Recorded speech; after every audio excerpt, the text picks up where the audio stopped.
जीवन हमें एक मौका देता है, इसलिए जब भी सही कॉलेज चुनने का समय आए तो सिर्फ मंगलायतन यूनिवर्सिटी आपके बेहतरीन भविष्य और सर्वांगीण विकास के लिए।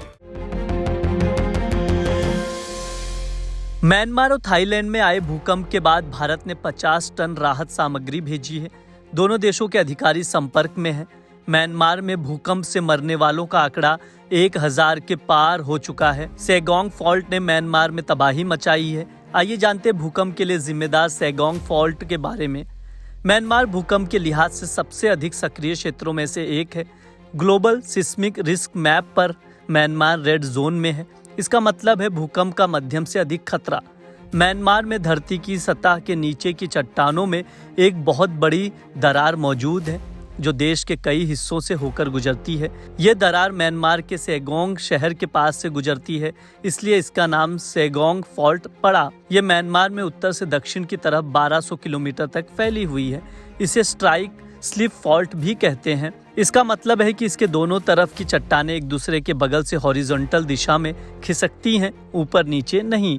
इसे आप ऐसे समझ सकते हैं जैसे दो किताबें टेबल पर रखी हों और उन्हें एक दूसरे के खिलाफ स्लाइड किया जाए। सेगोंग फॉल्ट में चट्टानों के खिसकने की अनुमानित रफ्तार 11 किलोमीटर से 18 किलोमीटर सालाना है। चट्टानों के लगातार खिसकने से ऊर्जा का दबाव बनता है और ये समय समय पर भूकंप के रूप में ऊर्जा बाहर निकलती है। सालाना 18 किलोमीटर तक जमीन खिसकने का मतलब है यहाँ जमीन के नीचे काफी अधिक हलचल है।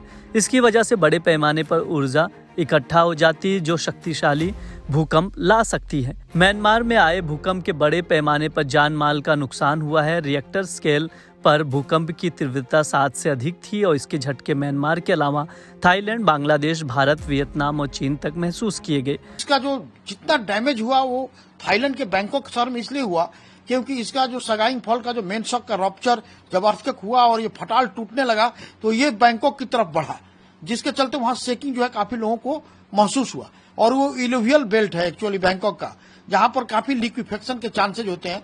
जो बिल्डिंग के हाई राइज बिल्डिंग है उसके नीचे का जो पानी का सराव है वहां पर, और लिक्विफेक्शन के चलते बिल्डिंग जो है काफी स्ट्रक्चर जो बना है वो अर्थक्वेक फ्रीक्वेंसी को सहन नहीं कर पाया, इसलिए ये डैमेज वहां पर हुआ है। प्रधानमंत्री मोदी अगले हफ्ते 3 या 4 अप्रैल को बैंकॉक की यात्रा पर जाने वाले हैं।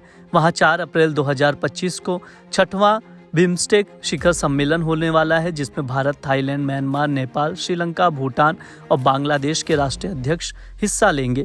प्रधानमंत्री मोदी की तीसरी थाईलैंड यात्रा की तैयारियां चल रही थीं कि ठीक 1 हफ्ते पहले वहां भूकंप आ गया है। भूकंप से शिखर सम्मेलन पर होने वाले असर को लेकर जब सवाल पूछा गया तो विदेश सचिव विक्रम मिस्री ने कहा, हम थाईलैंड के साथ संपर्क में हैं। अभी तक ऐसे कोई संकेत नहीं है कि हम कुछ कह सकें।